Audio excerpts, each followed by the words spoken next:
La justice française est-elle laxiste ? Si certains Français réfléchissent à se faire justice par eux-mêmes, c'est peut-être qu'ils ne croient plus en la justice. Ont-ils de bonnes raisons pour cela ?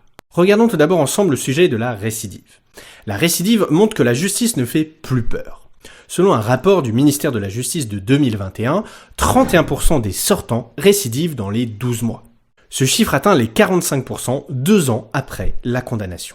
Certains diront que tout le monde mérite une seconde chance. Pourquoi pas ? Mais en France, on pousse cette logique très loin. Voici quelques exemples avec les meilleurs champions. On commence tranquillement par Rachid Berbiche, cambrioleur de l'entraîneur de Lille, 36 condamnations, ou ce migrant marocain, 45 mentions au casier judiciaire, toujours pas expulsé. On monte en gamme avec Farid, 51 condamnations au compteur, qui bénéficie encore de la mansuétude des juges, qui lui expliquent qu'il faudra saisir cette perche. Juste au-dessus, on trouve Farouk Kahal, 54 mentions au casier judiciaire, et son proche concurrent Karim Kadri, 63 mentions, suivi d'un conducteur d'une voiture qui avait forcé un barrage de police en juin dernier à Barbès, 80 mentions au casier judiciaire. On salue également le très bon palmarès pour Selim Arbouz, 20 pages de casier, 67 mentions et une centaine de délits. Mention spéciale pour ce jeune espoir prometteur, 15 ans et déjà 50 condamnations. Mais le recordman, c'est Karim Villonge, avec 197 interpellations au compteur. On rigole, mais derrière les multirécidivistes, il y a surtout des victimes, dont la justice se moque éperdument. C'est le problème des peines non exécutées et de la légèreté des peines. On peut prendre l'exemple de Lorenzo, qui est un jeune Français devenu tétraplégique à la suite d'une agression gratuite en 2020 dans l'Hérault. Aujourd'hui, ces agresseurs sont toujours en liberté et mènent une vie parfaitement normale en attendant leur procès.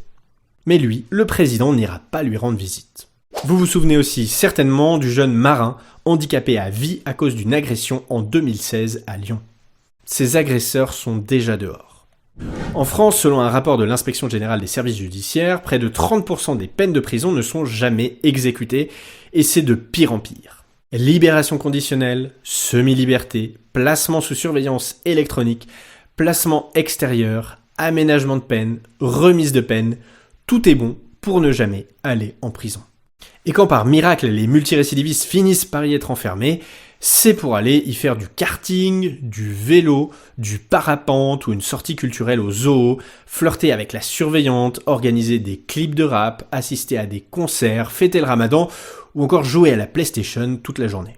Et oui, car aujourd'hui les prisons sont devenues de véritables centres de loisirs quand elles ne servent pas à faire tourner le business de la drogue depuis la cellule.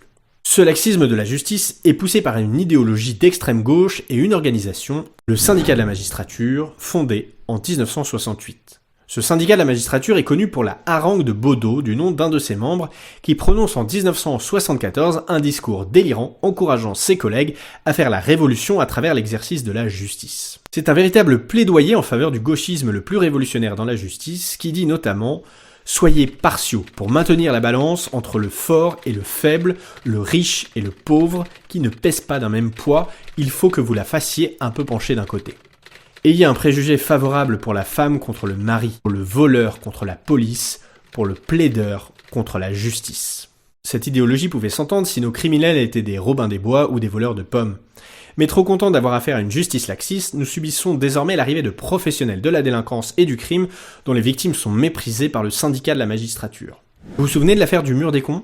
En 2013, dans les locaux du syndicat de la magistrature, le média en ligne Atlantico filme un mur sur lequel sont épinglés des cons, c'est-à-dire des adversaires du syndicat de la magistrature. On y trouve entre autres des photos de plusieurs parents de victimes, comme Jean-Pierre Escarfaille, président d'une association de victimes, dont la fille avait été violée et égorgée par Guy Georges en 1991.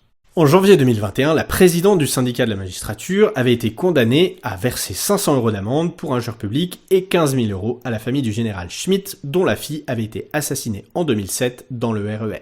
Mais aucune sanction sérieuse n'a été prise contre le syndicat de la magistrature.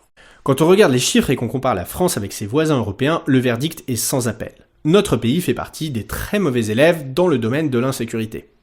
En France, on compte 863 homicides par an, contre 285 seulement en Italie, alors que les deux pays ont quasiment le même nombre d'habitants. Et si le nombre d'homicides a diminué grâce au progrès de la médecine, le taux d'homicidité, c'est-à-dire les homicides et les tentatives d'homicide, a carrément doublé en 10 ans, comme le montre le criminologue Alain Bauer. Au final, quand on mesure le sentiment de sécurité en Europe, la France arrive 25e sur 28, ex aequo avec la Bulgarie, selon une enquête de l'INSEE. Oui, la justice en France est donc laxiste, surtout avec ceux qui méritent des punitions sévères. Car pour le Covid, comme pour les gilets jaunes ou les excès de vitesse, la justice est sans pitié. La devise du système judiciaire français devrait donc officiellement être « fort avec les faibles, faible avec les forts ». Vouloir que les criminels soient punis pour que les honnêtes citoyens vivent dans la sécurité, c'est l'aspiration la plus normale qui puisse exister dans l'état de droit. Dans la justice, comme partout ailleurs, le résultat des politiques de la gauche est toujours le même, le triomphe de la barbarie. Et vous, croyez-vous en la justice ? Êtes-vous prêt à faire justice par vous-même dans certaines circonstances ? N'hésitez pas à répondre à cette question en commentaire, à vous abonner à mon compte et à aimer cette vidéo si elle vous a intéressé.